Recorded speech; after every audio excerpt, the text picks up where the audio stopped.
So just so you're aware that it's recording and will be posted on our website later today so that you can share with colleagues, students, friends, whatever you like. So we can get started here. My name is Emily Gall. I'm a program manager here at Skidmore College. I want to welcome you all to our third global conversation this year. And we want to welcome all of our guests that are coming from all over the world. So we have somebody from Stockholm, Sweden, Senegal, Spain, and then right here at Skidmore College. So our topic today is art and social resistance. Art in its many forms has been utilized throughout history as a form of social resistance, a powerful tool used to explore pressing social issues, call out injustice and inequality, and advocate for systematic change. Art can also be a formidable and global platform for collaboration and reflection, for challenging the status quo and giving voice to a movement.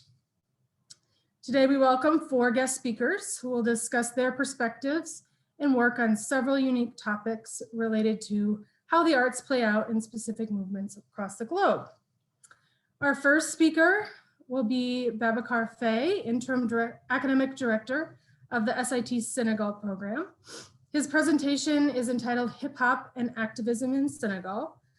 Babacar has studied, taught, and researched across the world in Senegal, France, Romania, Mexico, and the United States. His research focuses on new social movements in the post-industrial West and the decolonial African context, with a strong focus on the role of social media and hip hop as a medium to affect political change globally.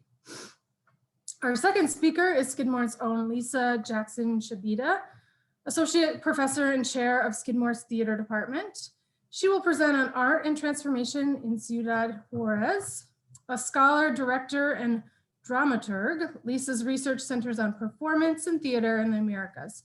Her current book project examines performance and peacemaking in Colombia and the US.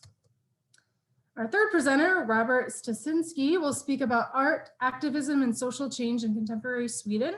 Robert is a lecturer at the DIS Stockholm study abroad program. He is an artist, writer, curator, living and working in Sweden. Since 2010, he has been working as an artistic duo together with Alessandra Di Pisa, creating large-scale transdisciplinary art projects, which involve a wide range of disciplines, people, and institutions. And last but not least, we have Victor Traycott, Academic Director for the SIT Study Abroad Spain, Policy, Law, and Regional Autonomy in Europe program. He will discuss, his title of presentation is Resisting from the Streets, Creativity and Innovation on Social Protests in Chile. Victor's research and writing have been mainly about social movements in Latin America and indigenous movements, particularly the Mapuche movement in Chile and Argentina. So how we have this set up today, we will, each presenter will speak for about 10 minutes on their topic, and then we will have about 10 minutes at the end for questions and answers. If you have questions, please feel free to put them in the chat, and then we will address them at the end, or also we can use the raise hand feature at the end if you'd like to speak. So let's get started. I'm going to hand this over to Babacar.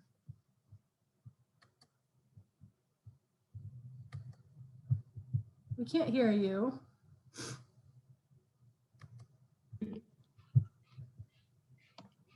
Can you hear me now? Yeah. Perfect. Thanks a lot. I would like first to start by thanking Emily for this invitation, and also thanks for people who just joined in. As Emily said, I'm the interim academic director of SIT program in Senegal, which is on hip hop and African decolonial futures. Let me share just my screen very quickly.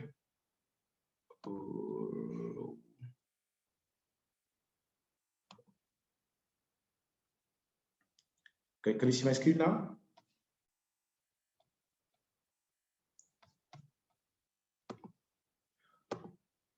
All right, so like I've been saying, I'm just gonna start the stop over so that I'm not gonna go over the time. Good.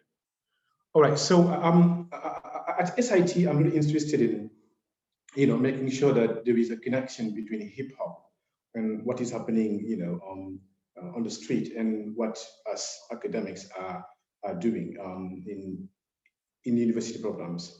And at SIT, we make sure that there is a kind of bridge between, hip hop culture, graffiti, and academia. So I'm interested in the potential of hip hop in making bridges between academia and culture in Senegal. And I come from I'm using the decolonial approach to knowledge production and knowledge dissemination. And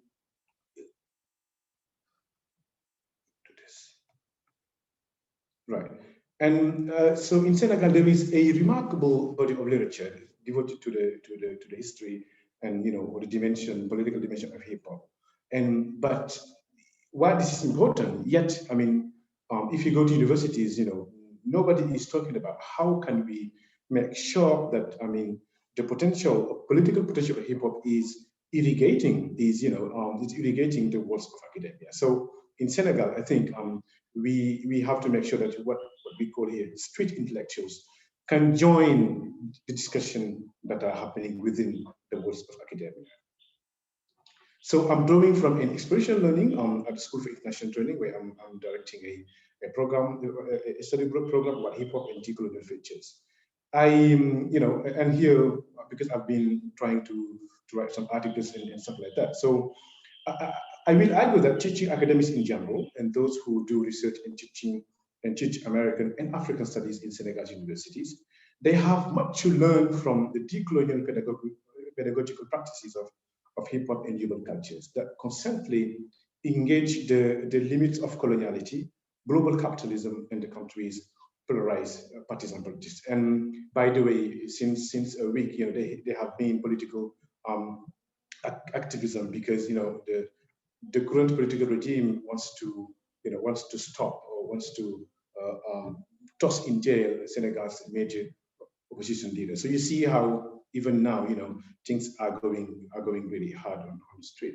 So at SIT, like I've been saying, because we're also interested in diaspora, how hip hop can be a tool, can be a powerful phenomenon to connect global marginalities. Because whether in the US, whether in France, in Paris banlieue, because I live in France actually.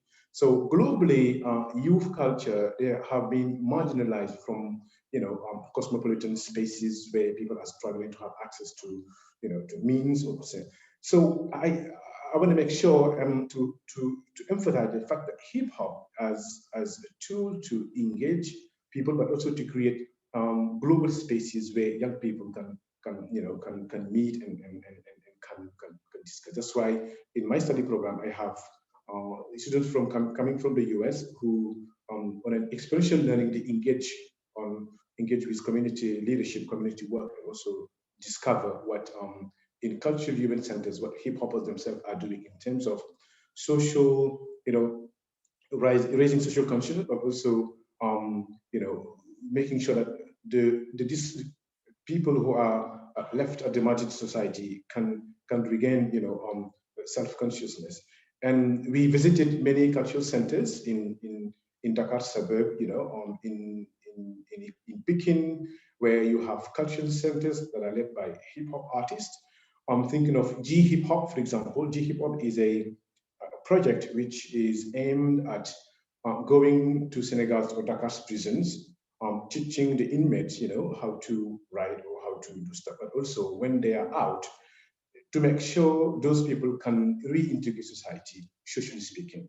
And also there are some workshops that those hip hoppers are doing in those centers, like graphism, like video making. So a lot is going on in those cultural centers. Yet in Senegal universities, no one is talking about that. The problem I'm trying to emphasize here is that yes, a lot has been written about hip hop. If you come to Senegal, there have been American researchers, people coming from abroad, academics, going to meet those hip hoppers, those artists, making interview with them, writing about them in articles, and that's it. But in Senegal's, academia in the hip hop program or in the curriculum, no one is inviting, for example, the hip hop artists themselves or the graffiti artists themselves to come to lead lectures. And this is what I've been doing with SIT in Senegal. So during my seminars, I would invite, the major hip hoppers to come to co-teach or to come as guest lecturers, right? Because again, Senegal has been colonized by France, and as you know, we have a French culture. So emphasizing the coloniality itself, that is the French university, in our universities, people think that hip hop culture is not worth studying, right? And hip hoppers themselves are not worth inviting as guest lecturers to come in and talk about their experience. So this is why, at the site, at least, I want to make sure we have a critical view on that particular, notion of considering who is the intellectual, because in Senegal, or in most cases, people think, only people who have PhDs can teach, or only people who are academics have knowledge, right? So this is why we engage in a very decolonial approach about knowledge production and who is intellectual and who is not. So always trying, to as hip hop as a mean to create global spaces, creating links and spaces and solidarity between Africans on the continent and African descended people, economically disenfranchised people from the global north and the global south.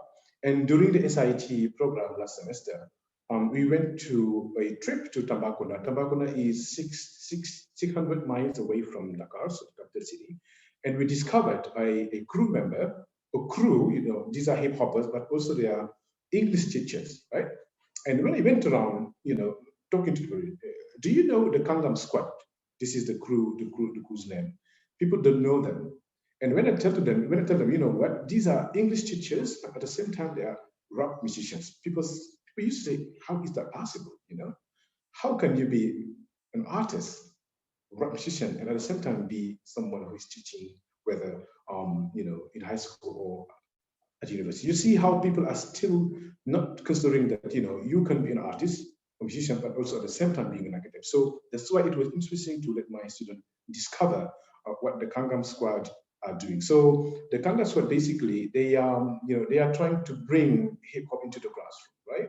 They would have teaching English grammar, for example, but making sure that the students are listening to some instrumental, and at the same time, when, for example, they're talking about a particular subject, they would have to split the class in groups, in 3 groups, and then have brainstorming, come up with ideas, and at the end they have to write some, writing about, hip hop writing workshops, and then at the end, everybody, the teachers and the people can wrap it up. It is extremely interesting.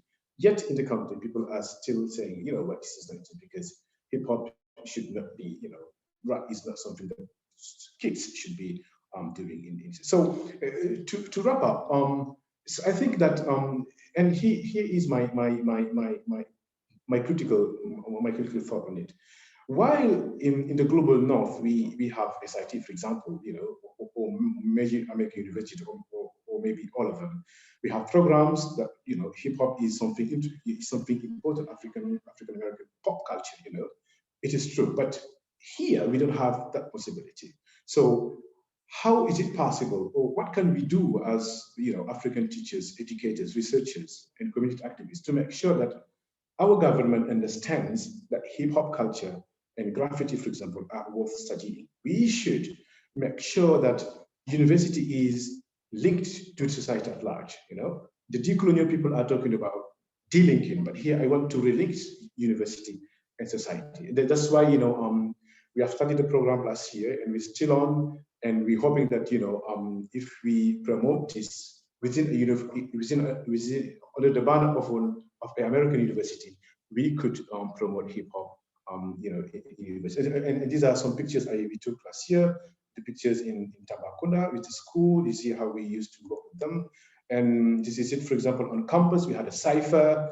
Students coming in and wrapping up, and then also making sure that So to finish very quickly, because we have a problem of time. Understanding that hip hop is important, and we should let people come to the university and discuss with academics as well. Thank you.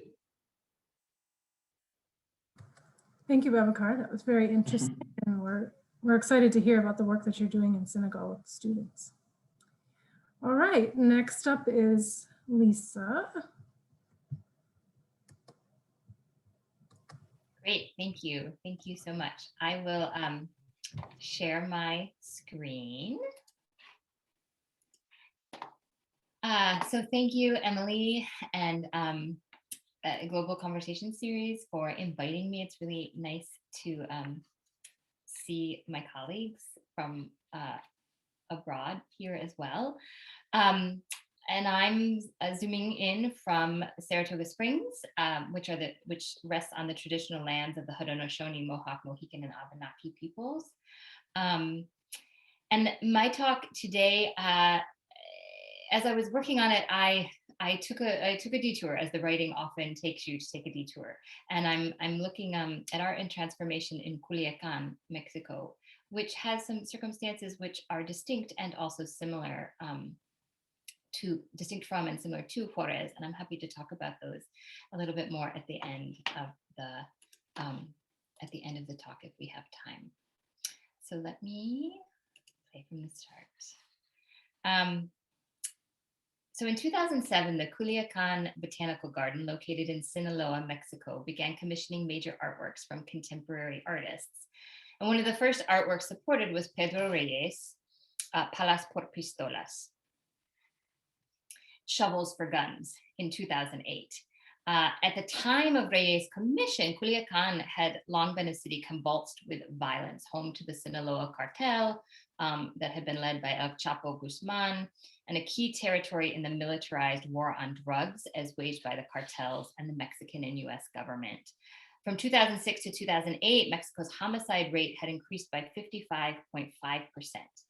And despite Mexico's stringent gun laws, many of the homicides could be tracked to firearms, often trafficked into Mexico from across the US border. So Reyes took 1,527 guns and he melted them in a foundry and he created shovels, 1,527 shovels. A handful reside in the botanical garden, but others travel around the world and they are used to plant trees in Vancouver, in Paris, in Houston, London, San Francisco, and other cities. And the shovels have also been distributed to art institutions and public schools, again, with the request that they be used to plant a tree. And for Reyes, this is transforming through use, as he says, an agent of death into an agent of life. So in my talk today, I'd like us to think about Palas por Pistolas as both transformation and performance. Not only in the material of transformation of guns into shovels, but also the transformation that the art enacts or performs on US-Mexico relations and histories. Mexico City born Reyes is an installation and, sorry, what's happening? There, do you see Pedro? Good. And a quote from Pedro? Okay, good. That's Pedro, smiling and looking very serious at the bottom there. He is an installation and performance artist with a theater background, and he creates work that is participatory with the intention of contributing to the creation of a more just world. And this is his point of view that he explained in 2015. It's suspected that all art has to be open-ended. No, that all art has to ask questions, but not answer them. That if you take a position, you're considered messianic, patronizing to your audience. I think that's a cliche that is preventing a lot of artists from taking a stand. It limits the agency that culture production has.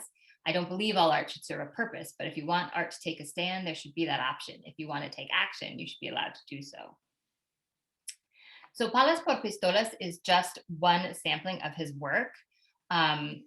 We can see here is Imagine. This is a set of 50 musical instruments that he fabricated out of destroyed weapons as well, that followed on the Palas por Pistolas. Here's Disarm. Also, these are self-playing instruments that he made from decomposition guns, and these have traveled the world. So many of you may have seen them. I first encountered them at the Carnegie Museum in Pittsburgh, and then hosted Pedro at the University of Pittsburgh for a while, which is where some of this thinking comes from. He's also the People's United Nations, which is an experimental conference with citizens that seeks to address global problems, and also the Grasshopper, which is one of my favorites, which is a fast food restaurant that serves burgers made out of insects instead of animal meat, and it was in New York City for a while.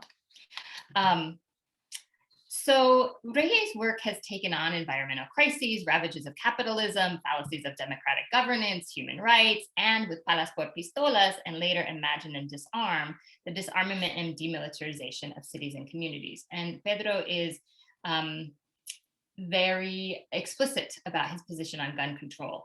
He says, quote, "I don't want to have an open position about gun control. I want to say that people who invest their money in companies that produce weapons should be culturally rejected, like those who invest in child pornography." So for his Culiacan project, he had to recirculate guns already in use, and effectively stopping usage before transforming them. And local business empresarios worked with him to have a campaign for citizens to donate their guns. So they could exchange their guns for a voucher in a household goods store where they could get electronics, toasters, TVs, et cetera, et cetera. And Reyes also participated in a series of telenovela-like advertisements inviting people for their guns and for voluntary firearms donations. So he received 1,527 guns as his raw material, and he contracted the military to steamroll the weapons and melt them in a foundry, thus also inculcating the military in disarmament, if only for a moment. And then he created shovels. So in a city of 675,000 people, 1,527 guns are not that many, and they certainly don't constitute large-scale disarmament.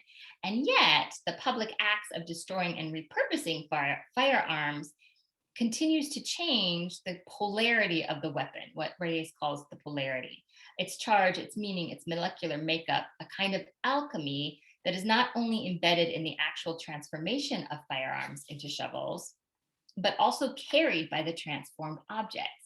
Reyes describes that if you take a shovel that was formerly a weapon and a school uses it to plant a tree, there's an activity organized around that, a social event that has a psychological impact.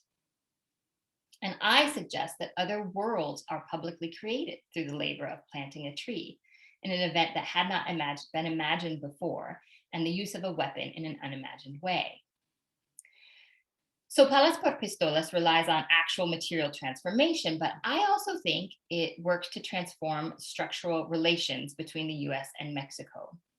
And by this, I don't necessarily mean the state apparatus in terms of governance, but rather a kind of logic, the logic of the war on drugs and illegal immigration that insists threatening traffic always travels from Mexico to the US.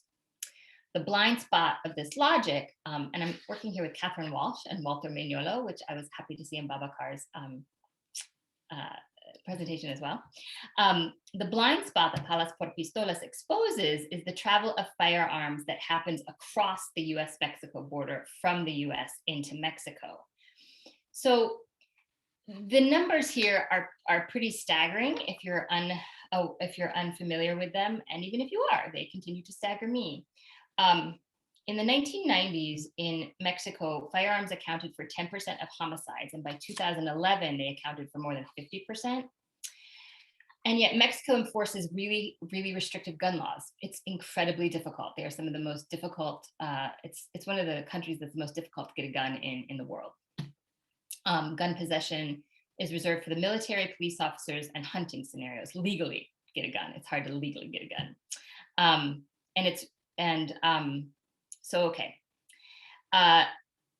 There was only one legal firearms retailer. There was only one legal firearms retailer in 2012 in Mexico, compared to 59,000 in the United States. And in the United States, 13% of US arms retailers are located along the US-Mexico border, and 46% of small arms dealers in the US depend on demand from Mexico.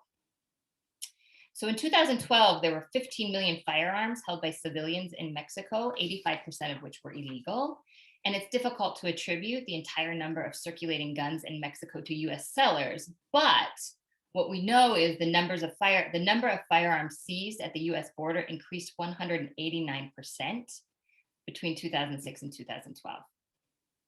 So for palas por pistolas, the guns that Reyes was using, given the evidence above, there were a percentage of them that were military issue guns, but many of the firearms were also illegal, and many quite plausibly had originated or traveled from the US. So I'm thinking about the ways that the travels of trafficked weapons, notions and practices of border security, and the hemispheric narcotic and opioid economies might be characterized as complex levels of a spectacular performance of US-Mexico relations. And if we think about intercultural as taking place between two cultures or an exchange between cultures, I think we might characterize weapons trafficking as an intercultural performance of the social, economic, and political relations and history of US-Mexico interactions.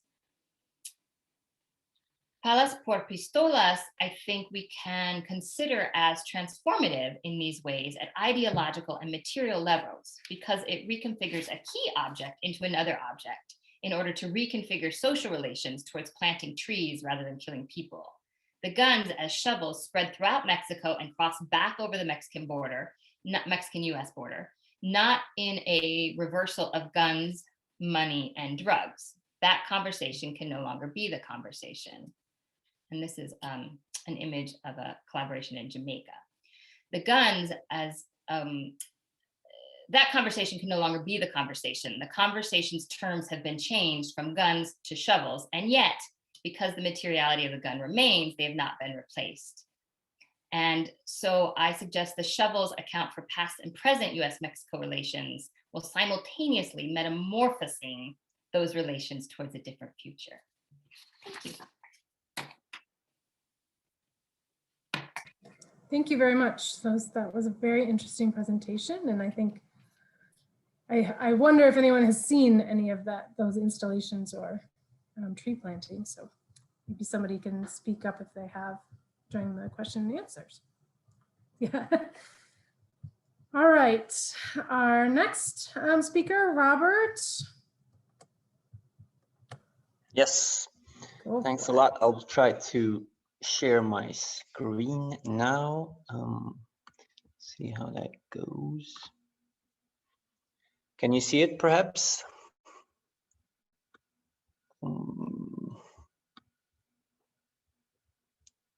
Can you hear me? Yep, you're all set. Super, thanks. So I'm calling this short presentation the organization of critique. I'll just run through, sort of speed running through some of the activist and social impact art of the last years and the last decades in Sweden and the Nordic countries. And the idea of the organization of critique, I'm going to develop a bit in this talk. So it really starts in the 60s in the contemporary art world, where we see in Sweden and in the US and in a lot of other countries a new kind of activism, and it's geared somewhat towards political issues, but also institutions, museums, and the political life. So here I put on a magazine cover of a famous magazine in Sweden, Puss magazine, and it translates to, as the image translates to, the deodorized American skunk. And as you might imagine, there was a lot of criticism connected to the Vietnam War and so on. So here another drawing by Lars Hillesberg, is a famous activist artist at the time. You also see a lot of American references in this. What we have seen during the last years is basically two types of activism, two types of art that tries to sort of go into the civil society. And one of them we can see here with Anna Odell. It was one of the most talked about artwork in the last decades in Sweden. She basically did a sort of reenactment, a performance, something that happened to her as a person years before, when she had a mental breakdown and psychosis, and she sort of reenacted this without anyone knowing, and it really blew up because the discussion was very much about what is allowed to be done in the name of art in public space, basically. And she was actually sentenced to a fee later on in a trial. A few years prior to that, we had a couple of art students. Anna Odell was also an art student at the time. I'm not really sure what's allowed to be said in this forum, but you can see the name of the artist group, Fia-Stina Sandlund and Joanna Rytel, who basically came in and they did sort of a disruption of the Miss Sweden context when they were at art school. So we see things like this, but also a movement towards something we see in artist Lars Vilks, who's a conceptual artist. You may know him because he's under threat for doing some Mohammed cartoons. So he's living under a government secured location, basically. But he has been making a work since the 1980s that's totally connected to Islam and drawings and the political international life. It's basically a work called Nimis, which he basically uses scrap wood to rebuild and keep building this structure, as you can see in the image. But he's doing it sort of in spite of not really having the proper legal documents in order to do it. So he's always constantly working against and towards and through this sort of legal work that he has to handle with the authorities. So it's basically a work that uses the authorities and this sort of legal battle as its starting point. So we can see sort of a shift towards a different kind of sort of activism in art. And here you can see another image of this work. It's very complicated and it's down by the sea, so it's basically tourist attraction by now. And here is you know, his latest basically career where he's an international target for extremists. But we see right now a kind of splitting when we talk about, you know, the sort of critique and the social criticism and resistance that exists in art since the 60s and basically since the 1910s. So famous art theorist Peter Bürger talked about this new kind of paradigm in art, where we see instead of sort of criticism towards the last sort of generation of artists, the Dada artists in the beginning of the 20th century, they criticized art in itself as an institution, basically, as a sort of movement in society, as a sort of way of life for the bourgeoisie. And right now we see a lot of this sort of being played out in what has been dubbed by a few American artists, Andrea Fraser, first and foremost, as a kind of institution of critique. So instead of standing outside the institution, as a lot of art activists has done since the 60s, there were a new group of artists in the 90s and 80s that was basically doing a critique of the institution from within, invited by the institution, but criticizing parts of the structure, part of the history, part of the way displays have been made. And we can see that here is a news article from a few weeks ago about the first LGBTQI monument in Gothenburg. And you can see in the image, you see George Siegel's gay liberation monument in New York. So it's basically an idea of creating a new monument using the existing format of the monument, but creating something else with sort of critique against how it's been done previously.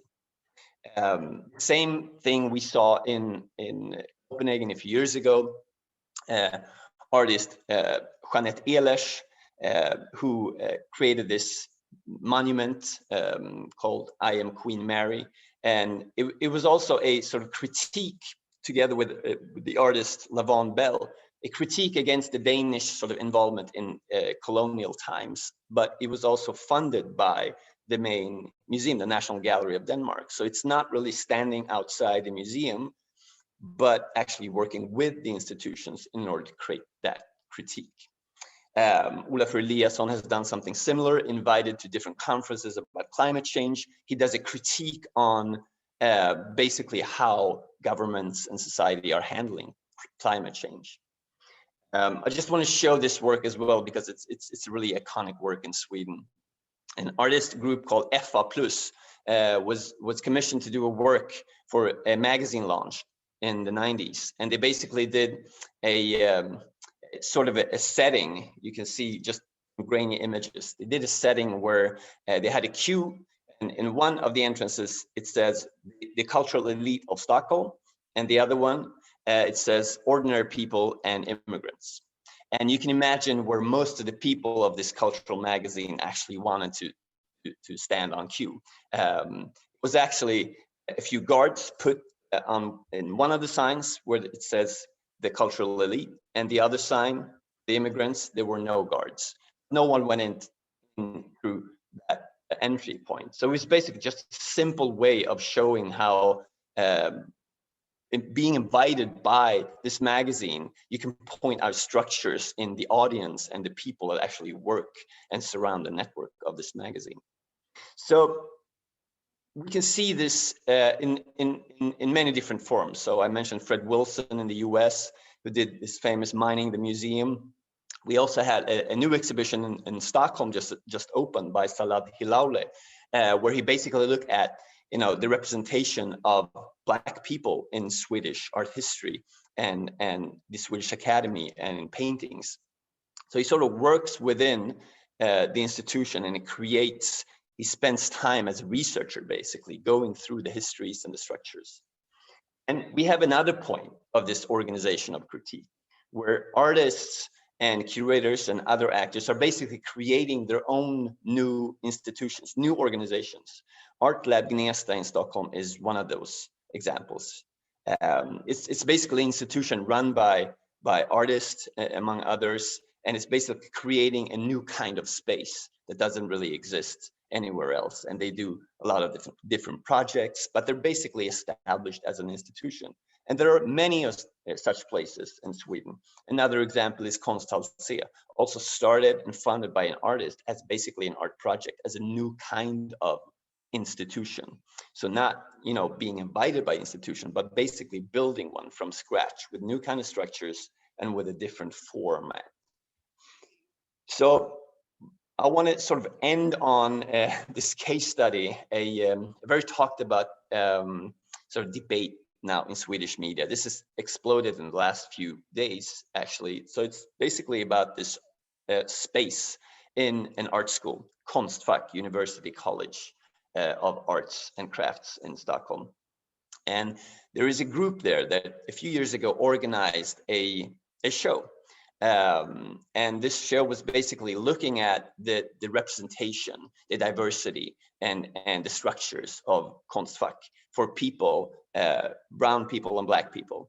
So this collective, self-organized, was called themselves Brown Island. And right now they're sort of working institutionally as this artist collective in the school to change structures, to attend meetings, to formulate different form of policy documents. And there is this space which sort of was the focus of their initial exhibition, called the White Ocean, Vita Havet. And it became sort of a starting point for what artists are working on a lot, which is sort of this idea of recreating meaning, looking at different symbols and just pumping it with new ideas.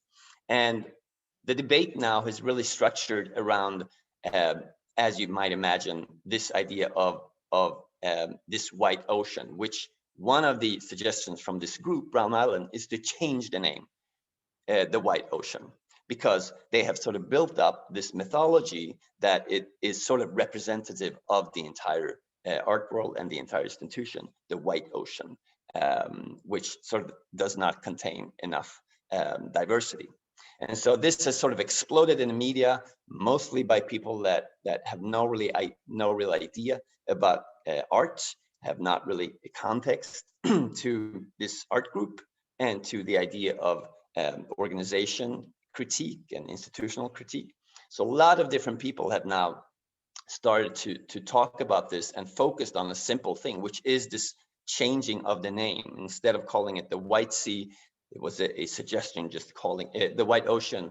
It was a suggestion calling it the ocean, merely the ocean.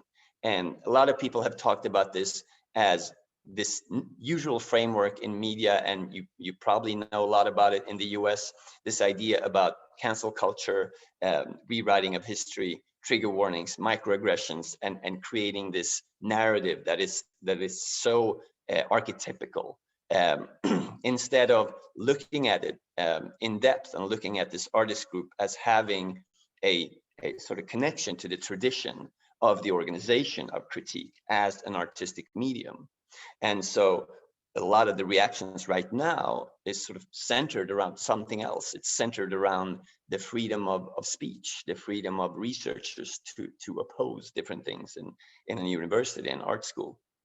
But what it is, in fact, and what I think most of the people critiquing this, this little student artist group, is that they're using the historical ideas of creating organizations of critique within organizations, or in this case, sort of a self-organized group within an organization, an art school. And the magazine that I'm currently working as editor of invited them the last issue for an interview, and also basically the cover. And what you can see is that they have sort of drawn out almost a schematic sort of idea of how the community works and the different nodes of it, and it's sort of their medium. Their medium is basically this relationship, this network of organizations, and they're part of it. And the sort of idea was to sort of celebrate the collective in all this, and how artistic collectives are now moving more and more towards sort of this organizing principle and having a critique in the organization when they do it. So this is my 10 minutes. Thanks. Thank you very much, Robert. Thanks. All right, last but not least, Victor.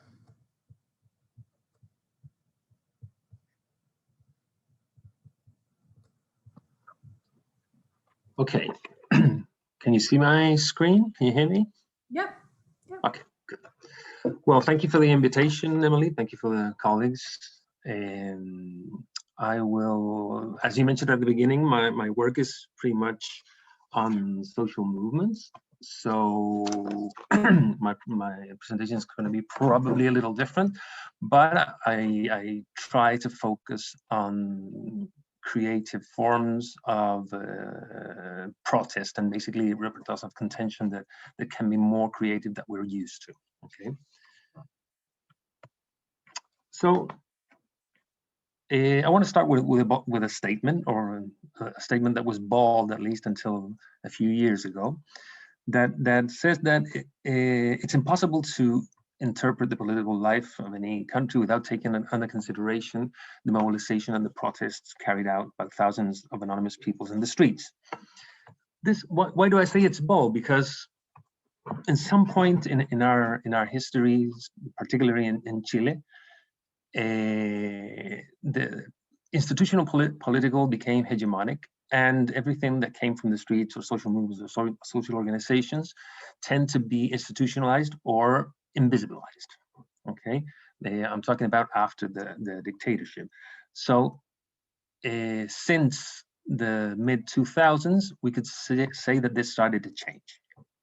Okay, and it became important to be able to study different forms of protests, identity, power, citizen demands, the impact that they had on public policies, and as I will today, try to talk a little bit about creative expressions of protest. Okay. Today I will refer to some of the more creative ones, the ones that more have attracted the attention in the last years. However, in these only 10 minutes, I will also try to briefly go a little bit back in time and to highlight some of the most known creative expressions that we could see in the most recent past in Chile.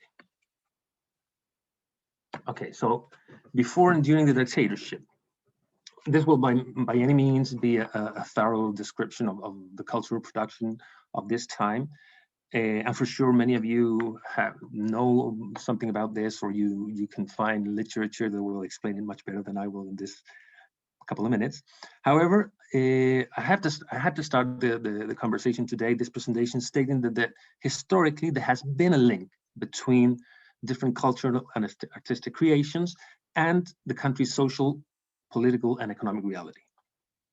If at the middle of the 20th century, we could see some expressions through realism, social critics, and some part of literature before the 60s, the decade preceding the military dictatorship, the coup was in 1973. So the decade preceding this, we could see an explosion of creativity around the idea and the necessity of social change, and in that context, revolution. Here, for instance, we can see the Chilean new song movement that advocated about songs should have a meaning. You know, as there's a quote there of Víctor Jara, which was one of our most famous folklore singers, that says, "Yo no canto por cantar." I don't sing because I can sing, or because I have a good voice. I sing because the guitar has a meaning and a reason. So the song had to have a meaning and a reason, a political, a social meaning. That's what he's saying in that song.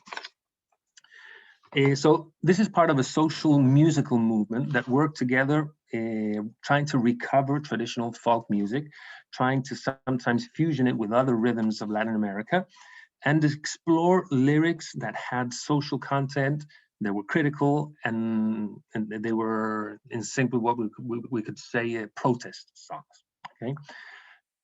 Among these, we can see Víctor Jara, as I mentioned. We can see other singers like Patricio Mans, Ángel Parra, Isabel Parra, or even Violeta Parra, one of the most famous women singers that we had from that time. Of the groups, we can mention Quilapayún, which is the guys dressed in black in the middle, who were a very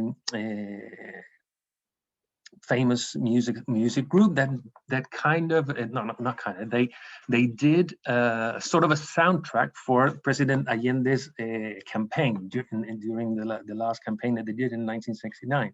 So they were very much involved in what was going on in the Chilean politics. We can see Inti Illimani that explored different rhythms of Latin America and fusioned them, and many other songs are hymns today in Latin America. Or other groups that are less known, but they're very important for us also, like Cuncumen, that was the group of Víctor Jara that explored music and that went into the countryside in different parts of Chile looking for lost forms of music and folklore, and also expressed it in the theaters. They made plays for expressing these things that they had to find. The dictatorship finished violently with many of these artists. They were exiled, relegated, imprisoned, banned, or killed. However, this music became a form of resistance during the dictatorship. It was a way of getting together, of identifying with peers, that it was a counter-hegemonic resistance against the dictatorship. Okay, music of Quilapayún, of Iyapu, of Inti Illimani, of Los Jaivas, and later on other groups like Los Prisioneros became forms of expressing your discontent against the dictatorship. In the same way, we can see the creation of street art, of murals, that had started also before the coup, but during the dictatorship, they became also a form of resistance from the streets. The walls of the cities became canvases where the protests had different shapes and forms, as well as a place for counter-information. Here we can see two iconic groups. I don't know if you can see the picture to the right. That is of Brigada Ramona Parra, which is a a group that was formed before the coup, and there's another that was created later, which was called Brigada Chacón Corona. Also interesting and probably much less known outside of Chile is the work of a writer and a performance artist called Pedro Le Medel. He, together with a group called Las Yeguas del Apocalipsis, started doing creative performances at the end of the dictatorship and the beginning of the transition. And these performances shocked the Puritan Chilean society of that time, but they were a vanguard in the defense and visibilization of LGBTQ communities. So this is a little context. Now we're going to do a little jump in time, ahead of time, to 2019. 2019, as you know, there was a big social outbreak in Chile. There was since the 18th of October of 2019, people went to the streets and started protesting against the shortcomings of the model that had been installed in Chile since the end of the dictatorship. In this protest started with high school students that were protesting against the raise of the fare in the metro. They started jumping the barriers of the metro, and they were harshly repressed by the police, and this became viral, and protest started to grow and to catch on, and people started protesting because of that, and because of many other things that we have issues about in the country. The Uprising of October 2019 was a rare opportunity of intensive social mobilization and collective action almost all around the country. The majority of the pictures that you see there are from Santiago, but this happened everywhere.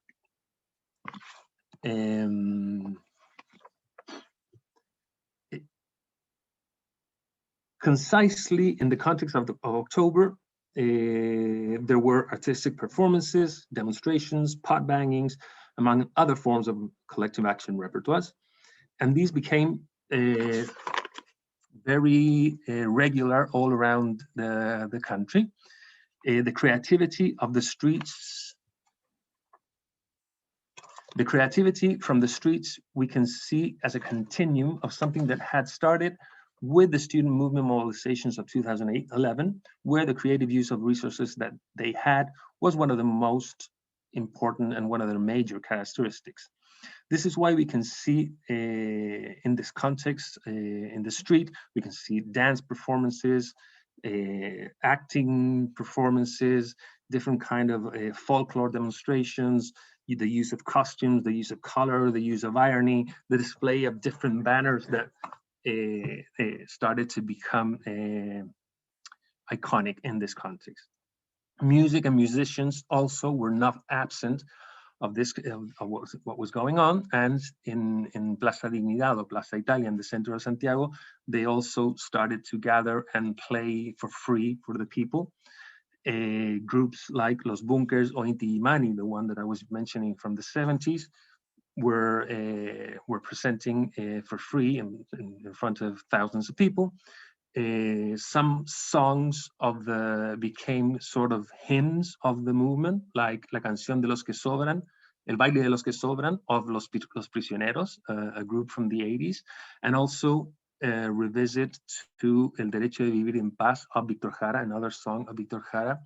El Derecho de Vivir en Paz, it means the right to live in peace. And this became a very iconic song because of the harsh and violent repression from the police and the government.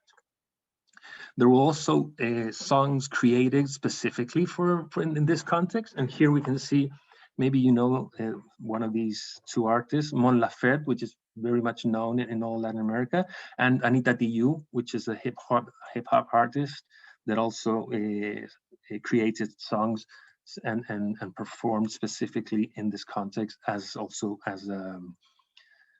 a protest against the governments.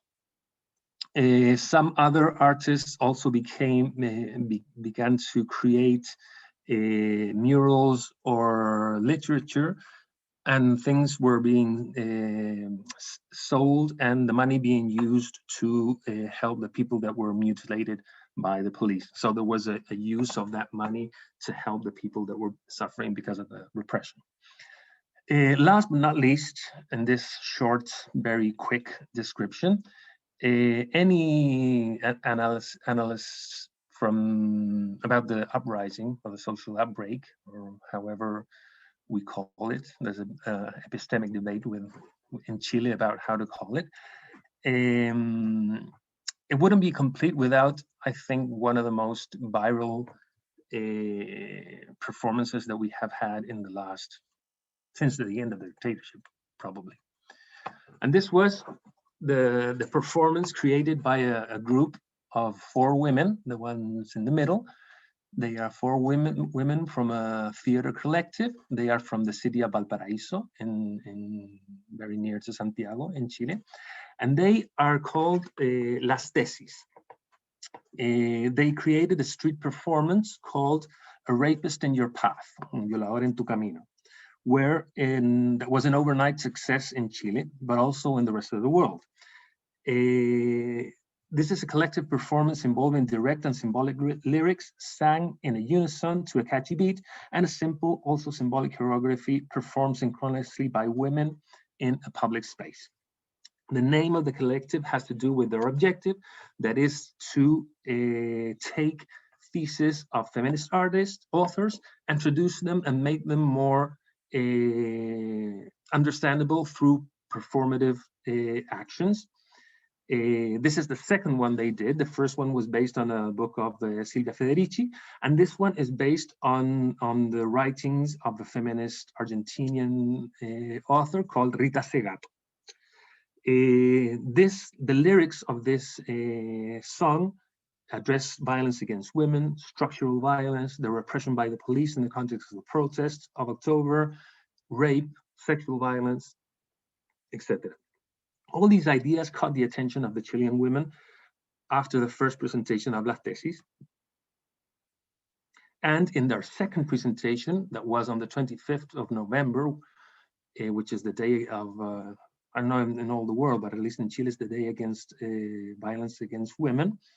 On that day, thousands of people, as you can see in the picture there, gathered and performed this song that became worldwide famous. I couldn't put it here because it lasts like 3 minutes, so I would take too much of the time of the 10 minutes. So, but if you look it up in YouTube, you will find it easily, and you can find it in many languages. I've seen it performed in Turkey, in the States, in England, in France, and even I was once in last March 8th, I was in a little town in the Basque country, and they were performing it in Basque. So it's something that actually caught on, and you can see it everywhere. The powerful words and the direct interpellation to the sexual violence perpetrated by the Chilean police not only made them a sensation from within the feminist movement, but the police, the Carabineros of Chile, felt aggravated, of course, and they sued the collective. They sued the collective, and actually they just the demand was just overruled a couple of weeks ago by the courts in Chile. So to end, the richness and the multiplicity of collective action expressions has found its collective institutional channel in a constitutional debate in Chile. In Chile, there will be a new constitution that will be elaborated by a constitutional convention that was elected a couple of, in a plebiscite, we agreed on having a constitutional convention, and in April, we will have an election to see which people are going to conform this constitutional convention. But the interesting thing here is that for the first time in the country, for sure, and I'm pretty sure in Latin America, I don't know any experience of the sort. This constitutional convention of 155 people will have parity. There will be half men and half women in the confirmation of this Constitutional Convention. This, it would be a little, I couldn't say that this is a direct influence of what happened with Las Tesis, but for sure it is an effect and a consequence of the movement, the feminist movement that we can see in Chile, that has worked strongly again for the women's sexual and reproductive rights and against the violence, machista violence. So this is one of the outcomes for sure, an institutional outcome of the work that they have done for the last at least 2 decades. Well, thank you. Sorry, it was quick, but I think we have a little time for questions. So if anybody wants some more clarification or to deepen something, please just ask. All right, thank you very much. We are at the end of our hour that we reserved, so I do understand if people do need to leave, that's perfectly fine. I will open it up for questions. If anyone has a question and would like to either type that in the chat or raise their hand and you can speak. And any of the panelists, we will go on for about 5 more minutes, so we don't want to go too long.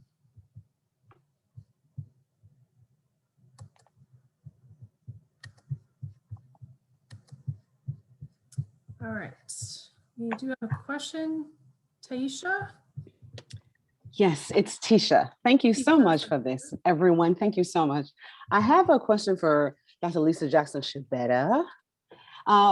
Did Pedro actually choose where his shovels went, and like what organizations were associated with it, and were those organizations, if so, were those organizations connected to any kind of gun violence, or were they able to connect to other issues once they were planting an actual tree? Yeah, so he whenever anyone invites him to speak or do an installation or take a commission, he would say, you have to take one of my shovels and plant a tree. So he would travel with them. And you know that eventually he stopped tracking where they were going. And sometimes the organizations did have, like a picture in Jamaica that I showed, they did have very specific connections to gun violence and anti-gun violence. He's very particular about that. But at some point he lost track of the travels of them. He said sometimes they would go to a school, and then that school would give them to another school, and then that school would give them to another school, and he would lose track of them, which I think is kind of wonderful as well, and an unmapping that I'm interested in as well in terms of performance and transformation. Thank you so much.